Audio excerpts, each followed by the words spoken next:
इस आदमी ने मुझसे धोखे से शादी करी है। शादी होने के बाद मुझे पता चला कि एक मामूली सा सफाई कर्मचारी है। इसके और इसके घर वालों के दिमाग में सिर्फ और सिर्फ गंदगी भरी हुई है, और यही वजह है कि ये मेरे ऊपर बेफजूल के बेकार के इल्जाम लगा रहा है। और जज साहब, मैंने फैसला कर लिया है कि अब इसके आगे मैं इस आदमी के साथ नहीं रहना चाहती। तुम्हें अपनी सफाई में कुछ कहना है? एक सफाई कर्मचारी जिसने समाज की गंदगी साफ करी, आज उससे कहा जा रहा है कि अपनी सफाई में कुछ कहना है। जैसा साहब, इन्होंने कहा कि हमने इनसे धोखे से शादी करी, इन्हें पता नहीं था कि हम सफाई कर्मी हैं। क्या ये बात इन्हें इतने बड़े पद में नौकरी लगने के बाद, हमसे 2 बच्चे होने के बाद पता लगी? इन्होंने हमें, हमारे माँ बाप को भला बुरा कहा, हम बर्दाश्त कर गए,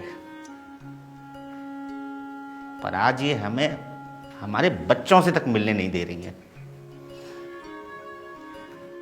हम मानते हैं कि आदमी भी गलत होते हैं, बहुत आदमी गलत होते हैं। क्या हमेशा गलत होते हैं?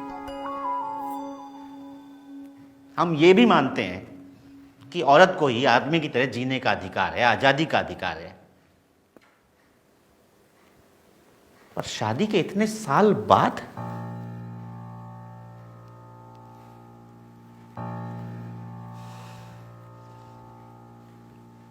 कहने को बहुत कुछ है जज साहब, पर बस इतना ही कहेंगे कि हमने एक सपना देखा था, समाज से एक और गंदगी साफ करने का। और वो सपना ये था कि अक्सर लड़की की शादी के बाद ससुराल में उसको बेटी नहीं बहू समझा जाता है। बहू जिसका काम होता है चूल्हा चौका करना, सास ससुर की देखभाल करना, पति की देखभाल करना, बच्चों की देखभाल करना। हमने उससे कहीं आगे आकर अपनी पत्नी को पढ़ाना चुना। इसमें हमारा लालच था हमारा लालच। और लालच ये था कि हम चाहते थे कि अगर हमारे बच्चों की माँ पढ़ी लिखी होगी तो हमारे बच्चों का भविष्य और उज्जवल होगा,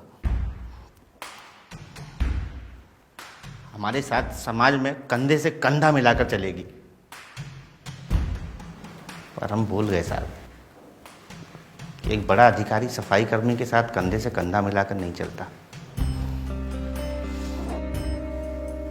जज साहब, हमारे साथ बुरा हो रहा है, अच्छा हो रहा है, ये हम नहीं जानते, लेकिन हम इतना जानते हैं कि हमारे देश में बहुत सारी पत्नियों के साथ बुरा होने वाला है। अगर आज इसमें कुछ सोचा नहीं गया ना, तो कल पति अपनी पत्नियों को आगे पढ़ाने के लिए सोचेंगे जज साहब।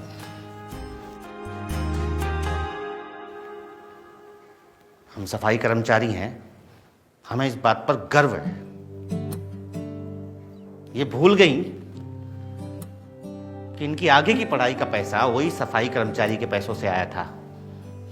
वो फीस उसी तनख्वाह में से भरी गई थी।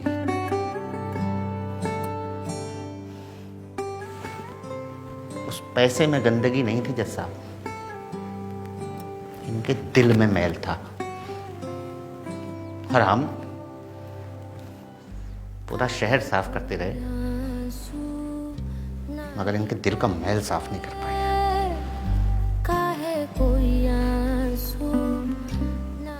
शहर की सफाई हम देख लेंगे जज साहब, दिलों के इस मैल की सफाई आपको करनी होगी, वरना बहुत सारी औरतें अपने अधिकार से वंचित हो जाएंगी जज साहब।